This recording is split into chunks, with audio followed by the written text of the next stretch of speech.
2. I think we're on round 2, the second best of 3. It's really, actually, it's pretty darn nice when the tournaments are when the tournaments are small. It's really nice because I can actually follow a lot of these players on their journey to the final, or on their way trying to get to the final. It's really darn cool. All right, we have we have the red Protoss Cheddar in the top, and the light blue Zerg in the bottom. Excellent. Do you think we're going to see something very similar to the last PvZ we saw in Ohana?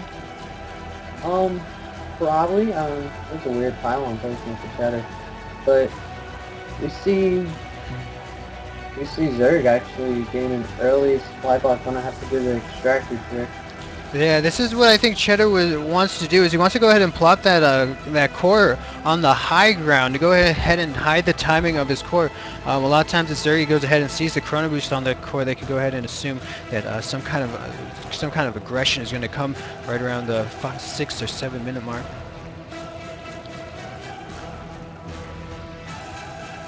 But we do have a small 1v1 map.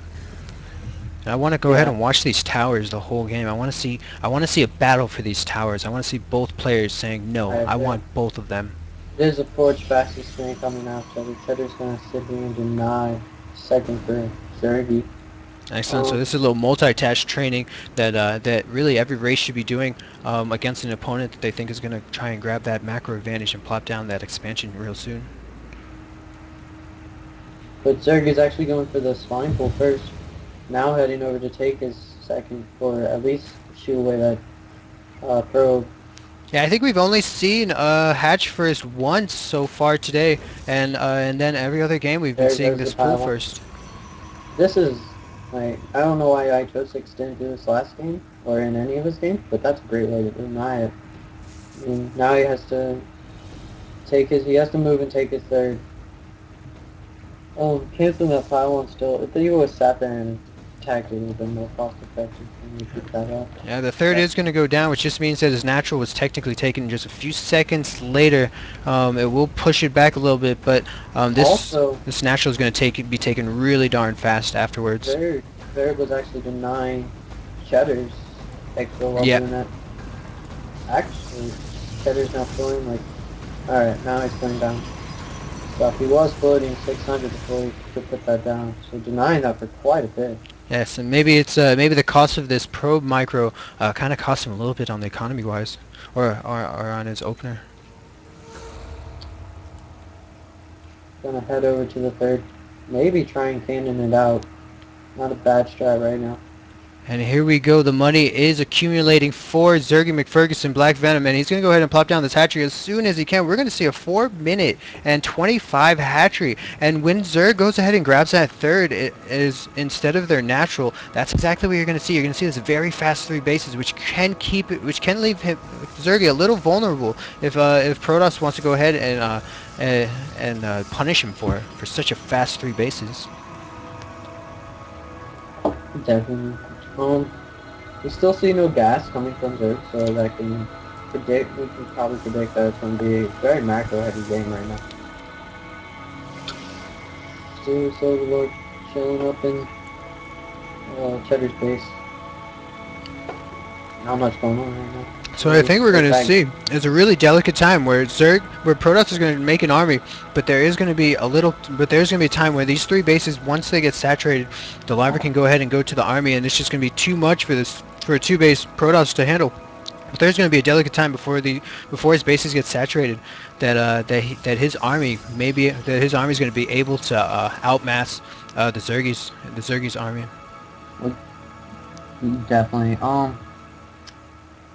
But he's got 3 idle drones as third. The thing about taking this third really quick is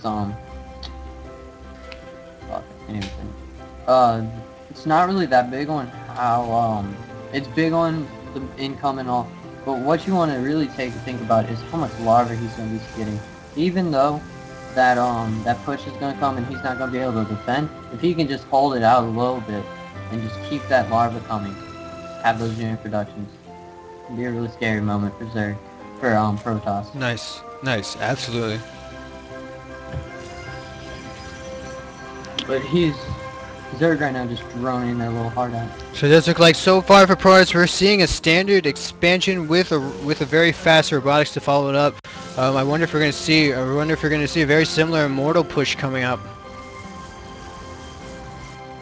Seeing from I've seen from Cheddar playing in the past and playing against him once or twice. He does like to do the double immortal push with the War Prism. Oh my gosh. Really And we're seeing 2 macro hatches going down. We're seeing no lair, and we are seeing the Roach Warren and an evolution chamber. This could be a very devastating Roach ball that we could see. I want to point something out. Zerg took these 2 gases in his main, and only got gas to get speed. Really weird right now. If this comes out with like an immortal push, and if it has a couple stalkers and mainly zealot heavy with a couple sentries, he'll only have links to defend this really until he gets those drones back in gas. I'm getting a little confused as to what what composition Zergy wants right now. Me too right now, because he's throwing down this roach den and this evo chamber, but he's not getting a lair. He's not mining any gas either. Yeah, his gas is just cut. He got speed and was done. I think he's being very greedy. I think that's what we're seeing. And actually, I don't know. I don't think Chad knows this, but he's gonna like just be really abusive right now. Yeah, these 2 macro hatches are gonna go ahead and plop down, and that's gonna be a lot of extra lava. But still, like he has only links to defend this, and Cheddar is actually running off of 1, 2, 8 gauge right now, and gonna do a 3 immortal. And we do have the War Prism on the way, and I think the immortal push is going to be on its way. Do you think Cheddar's going to go ahead and scout Zerg and decide that he wants to switch up his game plan? I don't think he's going to switch up. I think he's going to just add in instead of going like this push, you're mainly going to see, look how sentry heavy this push is. But this push you're going to mainly see stalkers. But I think Cheddar's going to really just go to there is a counterattack in the back of Cheddar's Napping, but he's gonna see that actually. He's gonna go into a more heavy zealot comp and just totally crush this. This is very nice play by the Zergy. He has both watchtowers. He sees this aggression coming a mile away, and we see this other pack of links at the bottom left, and they're scouting for proxy pylons, and I think he's gonna get a great engagement. There's so many links out here, but the thing is, force fields need to go down. Oh my god, that's a lot of force fields, but we have a lot more links. Link, it's GG. Those were really Here's a +1 zealot's gonna put in some serious hacking.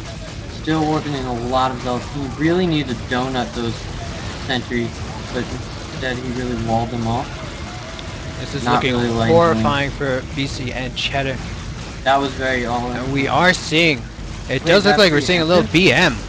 Is that preemptive? I think we are seeing a little preemptive BM going down.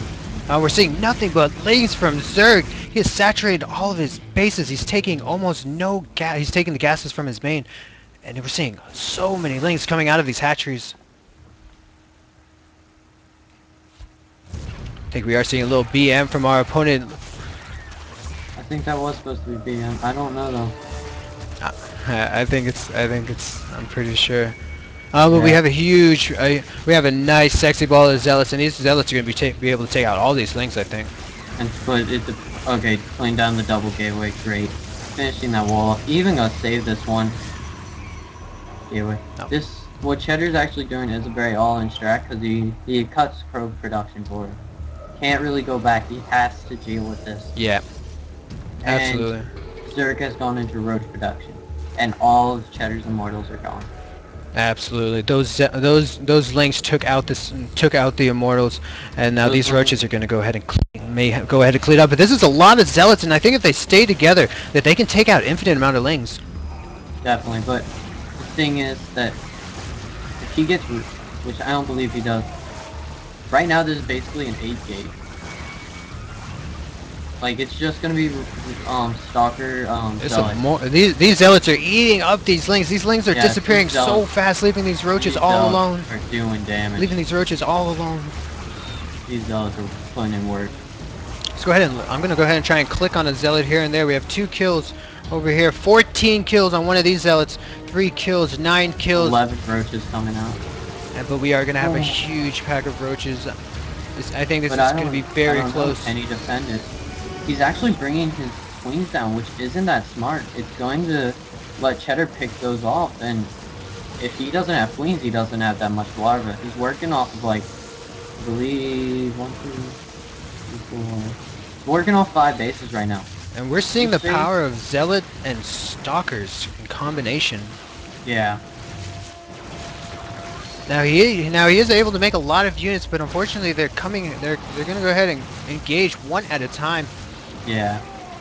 Cheddar is in a very dominating position right now. That looked very close. This is possibly GG. That was a very big definitely, game. yeah. There's definitely a very like huge turning point. I think right over near this watchtower closest to Zerg. There goes the GG. I don't know if that was BM or if he knew he was gonna lose. Yeah, He just said, yeah, I knew I lost. yeah.